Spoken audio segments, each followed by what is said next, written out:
Okay, so my research project is on the different types of dietary fats, and just the common misconceptions that a lot of people have behind like the good and the bad fats. Because you hear the word fat and you automatically kind of assume that it's bad, but that's not the case. So here is the cover of my magazine. Then we have my intro, which is the first page. Um, and it just tells the readers what they should expect when they read this article, and where the misconceptions kind of stem from and what they'll find in the magazine. And then on this page we have the contents, so it'll start with my research essay and then a short interview with a nutritionist that I made up, a little photo collage, a top 10 list, how to, and a step-by-step dinner recipe. Yum. Okay, so this is my research essay. It is 3 pages on a Google Doc, BT dubs, but I had to condense. So we have fats, the good, the bad, and the ugly. So I kind of split it up into 3 parts. First, I identified the different kinds of fats. I gave like a little definition, and I gave examples just so people get an idea of like, oh, there's bad fat in this food.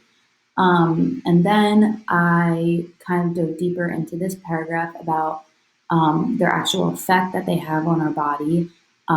So, for example, like unsaturated fats are the healthiest and they will lower cholesterol, while trans fats are the most detrimental to our health as they will like raise cholesterol levels and like cause they can cause heart attacks and cardiac disease and a ton of different health risks and stuff like that. So then we go into this paragraph, which is who should be most concerned. So the readers are like, oh, shoot, I have a history of high cholesterol, so I probably shouldn't be eating donuts for breakfast, lunch, and dinner.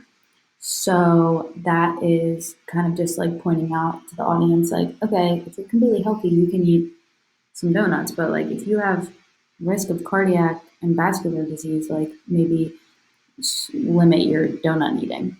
Okay, next. So this is my little interview with nutritionist Dr. Miles Karp.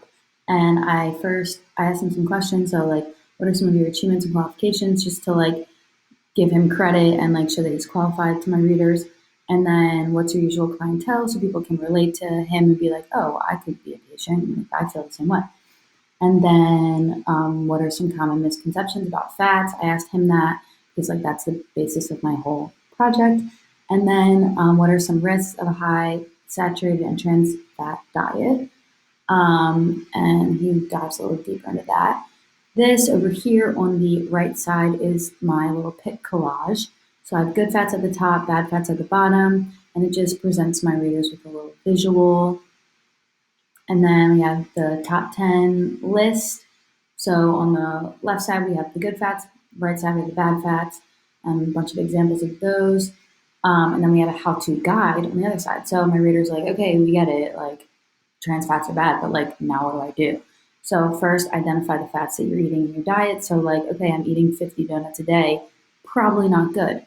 So step 2, explore your options. All right, maybe I should replace them with avocado toast or some salmon for dinner, and try new foods and stuff like that. Then step 3, make the change. Yay, go find some new restaurants that are healthy instead of eating Domino's every night. Or maybe make some homemade recipes. A recipe, oh wow, look at that. Here's a recipe for a smoked salmon and veggie quiche. So salmon's good for you. They read that in the magazine. Veggies, awesome. And some types of cheese are really good. So this is a great recipe that they can make for dinner. And then on this last page, I have my sources. And that is all. There's my MGRP.